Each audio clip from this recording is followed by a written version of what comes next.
Q-6. Destiny is not what it seems and can be altered.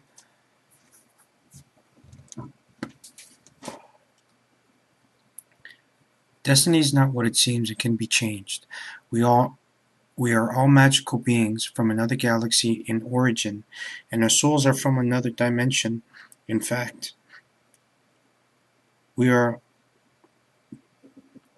multi-dimensional beings. What this means is that every being enters into the world innocent and not enlightened. But we do enter this world without, not sin, but negative karmas.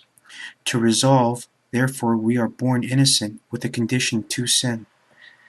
Hence, the biblical and a little dramatic, overly dramatic notion of born sinners. We do not think of this as bad, simply trying to think of how could I teach myself something that I could do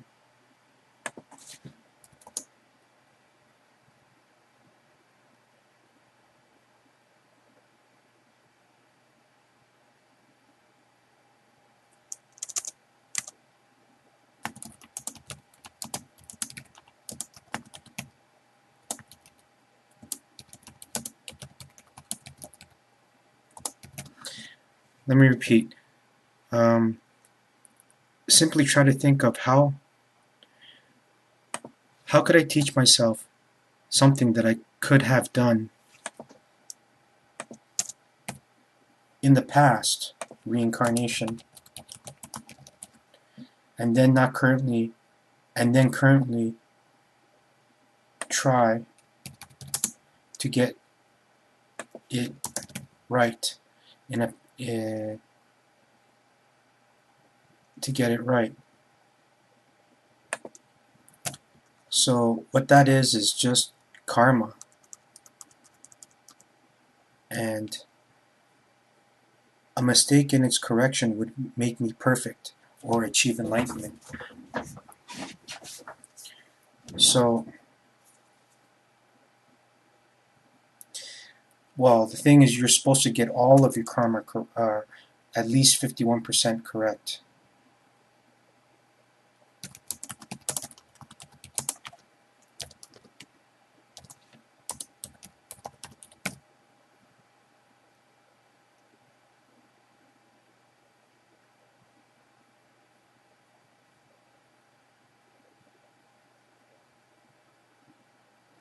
So, a mistake in its correction, reincarnation basically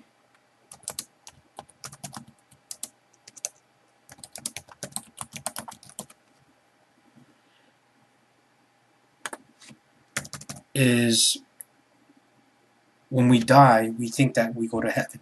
Well, we do. Before we go to heaven, we judge ourselves, and then dependent, on our karma level, if it's positive, we go to heaven. If it's negative, we have to relearn and be punished for them, or pay it back and then be punished for it. We don't always go to hell, but we have to exact retribution for it. And when that happens, you go back into purgatory, which is this existence of the physical world, and then you do it all over again, but you reincarnate to another body. So, but your soul, as it's jumping from person to person, not from family to family, and that's why you have to complete the 4 destinies, because in doing so and realizing your 4 destinies, you realize that we are all soul, we are all human consciousness, we are all divine, but we're not family in that relation. Doesn't mean that you're going to come back in your family. What it means is that you're going to come back in someone else's family because you couldn't get it right in that family, so you have to go somewhere else to relearn it. So I'll explain that later. A mistake in its correct. So a mistake and recorrecting it would make me perfect or achieve enlightenment, something like that.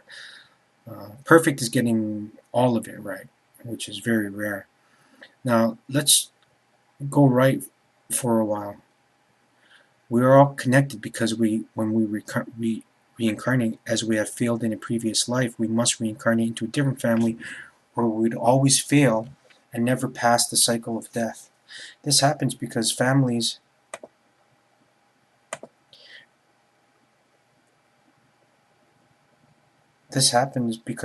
share root characteristics, set of skills, and disciplines that are family constructs or a family genome specialty.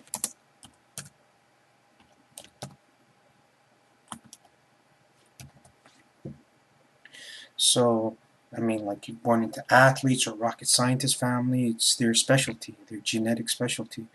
Therefore, if your previous negative karma is greed, corruption, and killing, and your family has always been farmers, this is useless, as you probably need to inherit knowledge stored within the family genes that allows access to political genes, or a police officer or a peace officer. Now, the genes in a person allows the individual spirit or soul access to learned behaviors, traits, and knowledge. This is a great advantage, but there are also hidden costs to everything that seems too good to be true. So keep in mind, resolving these karmic chains makes you immortal, but not eternal. A cost of borrowing someone else's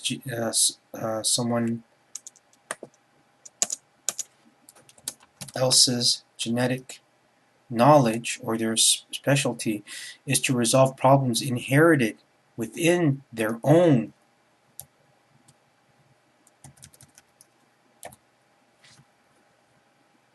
unique or specialty gene pool.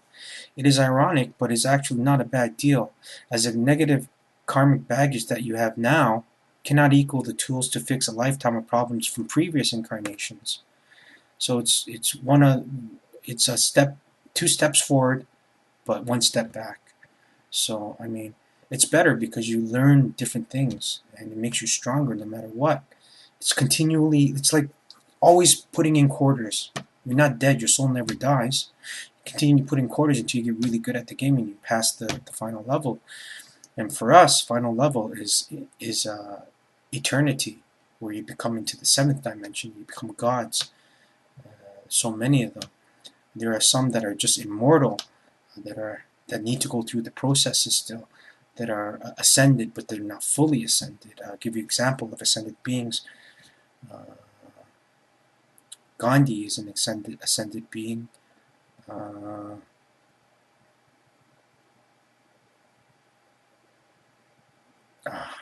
Fatima, Saint Fatima is an ascended being. Joan of Arc is almost an eternal being. The list goes on, it's endless, and there's actually millions of these people. And it's ironic, but it's actually not a bad deal. So everything sounds great, but here's another catch. You have a time limit to resolve your past karmas. You now have to resolve the newly inherited baggage. But this is now much more possible to ensure that the cycle of life and the standards of survival always get stronger. Each generation and souls get wiser but never die. This makes the collective human consciousness wiser and stronger at the soul level and frequency, which is the mind. I guess IQ, just saying mind level. This explains deja vu and former lovers and friends some 1,000 years back. This also proves that we are all one. We actually share each other's bodies and knowledge since the beginning of time. This is the secret that the Buddhists have been guarding since the age of civilization, as our race was evolved from another galactic human strain. This is also proof that the Akashic records, the are downloadable information of every human being after death. This is a contribution of general knowledge into the species' collective consciousness, or what primitive humans regard as God. Also knowing, also what they regard as God as being all-knowing, all-sentient, omnipresent, but it does not equate, as this God is really all of our collective souls, which includes the earth and the sun energies, just like in the cartoon Atlantis from Disney.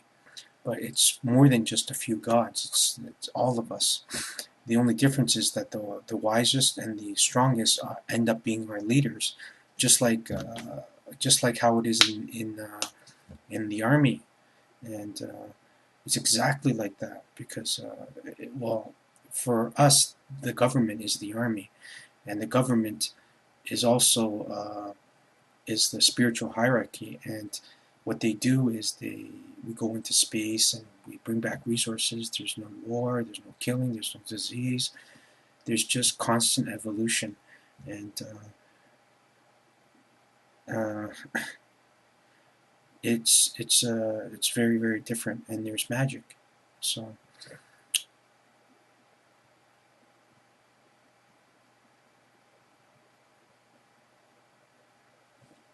remember that catch. Well, for most of us, it's usually between the ages 20 to 40, and it is dependent on the maturity of the mind. When the mind is ready, it begins a series of tests: physical, mental, and spiritual. Please, on the second segment, the test of hell and heaven and deprogramming will be made available.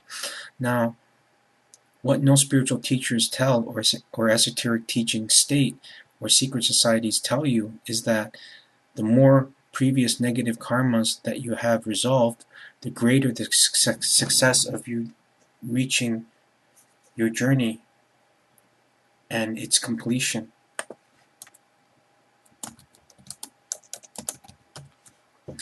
And into the enlightened path. This secret is the reason why all pagan religions were abolished, and why Cathars and even Philip de Monet, a Freemason elite, and his entire precinct died. They would rather die than have us all doomed to believe in a perfect life without mistakes and no chances for those that are less fortunate and must turn to crime, and that God condemns other religions or the belief in them.